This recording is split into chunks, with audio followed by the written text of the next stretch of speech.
Shut up and sit down.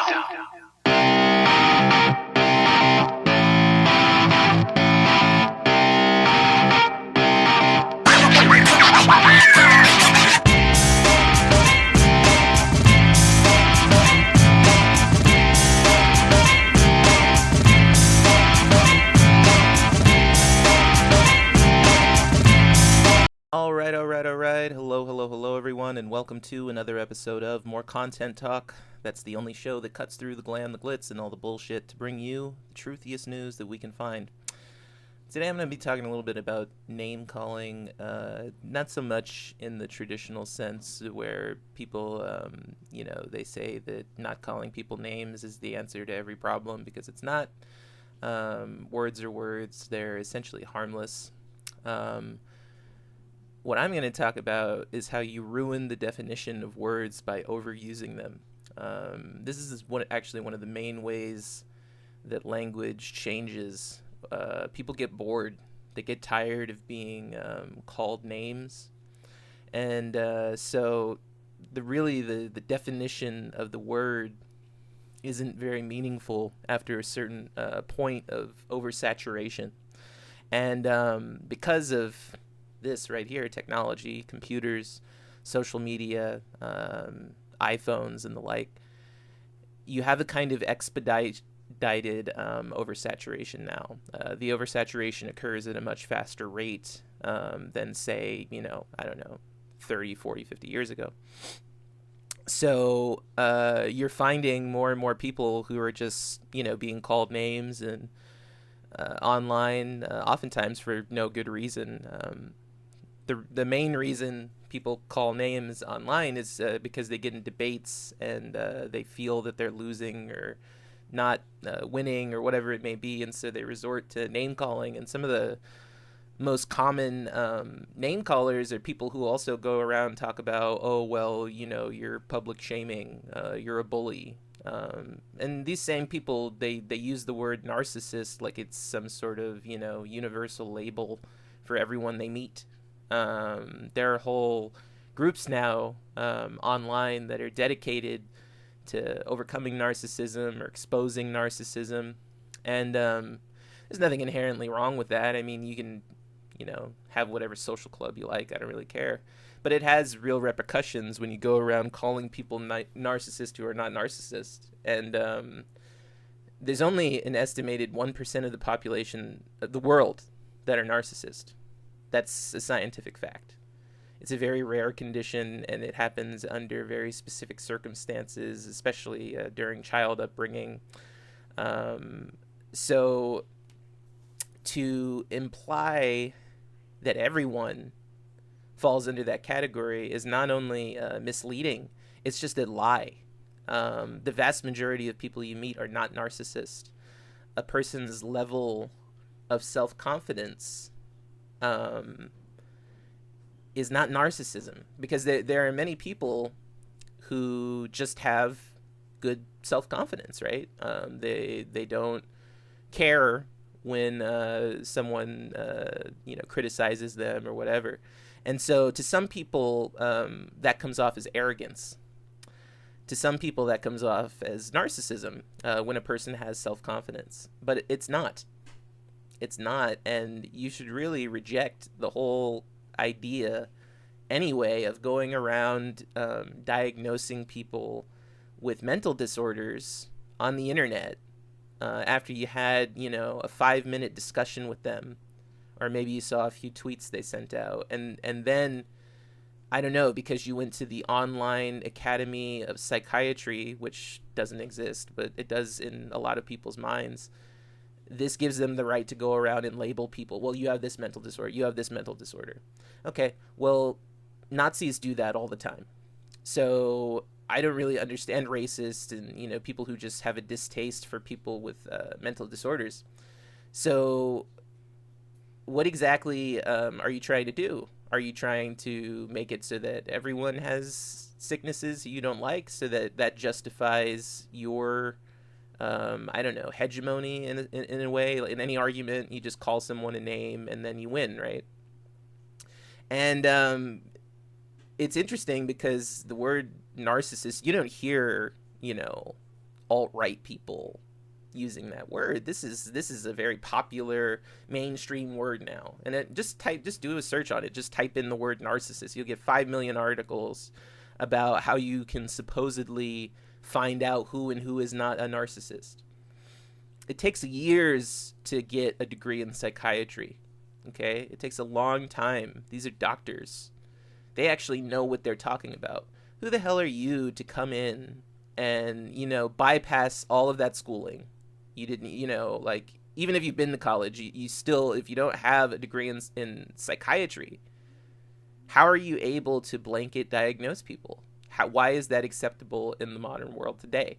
And it's very acceptable on Twitter. Twitter is supposed to be, supposedly, even though I don't label it that way, that's the far left of media. All they do is call people narcissists, sociopaths, psychopaths, irrational, illogical. It goes on and on and on. All words that are now meaningless because of all these armchair philosophers and the therapist sitting there and lying to you and saying, hey, guess what? I figured out why people act the way they do because I'm so brilliant that I don't even need to go to college. Well, you're not. You need qualifications just like everyone else does. I get called, narcissistic quite a bit. And I think it's funny that if you are black in this world and you have confidence and you have a kind of sense of self, the de facto argument for every intellectual when you do that, because they don't like it when black people make them look stupid. Let's just be honest. Intellectuals hate it when black people are smart. They loathe that so much, because if you're smart as a black person, you've disproven European history automatically, because all of European history is based on the nonsensical notion that European and Eurocentric history ways society is superior to other societies. So if you have a darker skin color than a European and you're intelligent, that automatically threatens their system of dominance. Now, white people who are anti-establishment don't care. They don't care about that. In fact, they like it because it proves their point. So I'm not talking about white people who are anti-establishment here. Not the real anti-establishment, but there's a kind of phony left anti-establishment. And what it does is it says, we're leftists because we're not Trump. No, that's not what qualifies you to use that term. Or I'm a liberal because I don't support Trump. Or, I'm not a Republican, I'm a moderate. There are moderates within republicanism, just like there are moderates within liberalism or conservatism or whatever, and even libertarianism and things like that. So these terms do not give you a pass to just, I'm above being a racist, I'm above being, whatever, and now I'm going to sit on top of my little hill and call everyone that I disagree with a narcissist or a sociopath. And then when they reject that idea and maybe say, hey, that's a little racist, I'm going to bitch and moan. After I just called them names, I'm going to sit here and bitch and moan about things like public shaming and virtue signaling. These are all pop politics terms. They'll be gone within a year. Cancel culture, all of it. The news will move on to something else. They'll have new terms. They'll be called like vampire baiting or something like that. You know what I mean? And there's a new one every week. If you actually look at it, this is how politics is controlled. It's controlled with language. And so if you control the dialogue that people use, you control the way they discuss with each other. If it's all popular political catchphrases and slogans, then you control the dialogue, you control the narrative. Think of where these terms come from. They don't generally originate with, trying to find some sort of understanding. They originate with trying to shut people up, trying to get people to stop talking.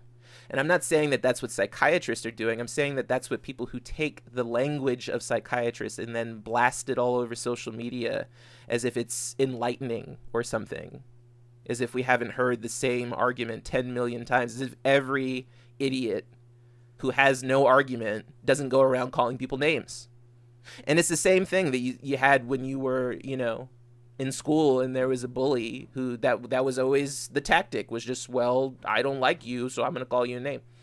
You're not going to bully me. And what's even funnier about it is that these people online who think that they're so smart and they're just they know everything, they're some of the dumbest people you'll ever meet.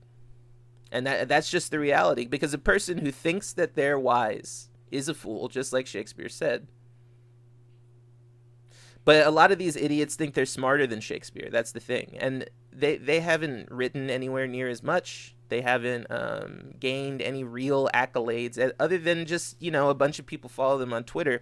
Mostly ghost accounts, by the way. So even that is a stupid measure of your relevancy. But, if you want to never win an argument, if you want to be kind of a hack and just go around on the internet and call people names and then turn around and talk about, you can't public shame, you can't virtue signal, you make yourself look like an idiot. And to be honest, I hope you keep doing it, because then we can get rid of all these stupid terms and go back to speaking English.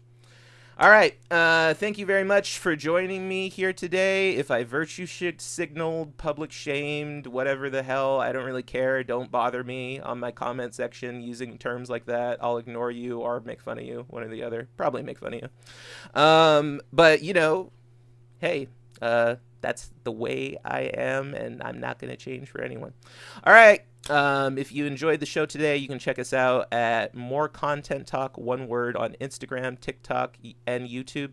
And you can also follow us on Twitter at more_content_PLS. All right, everyone. Have a phenomenal day, evening, afternoon, siesta, fiesta, downtime, chill time, whatever it may be. And remember, when internet hacks get you down, you can always laugh at something else. Take it easy, people.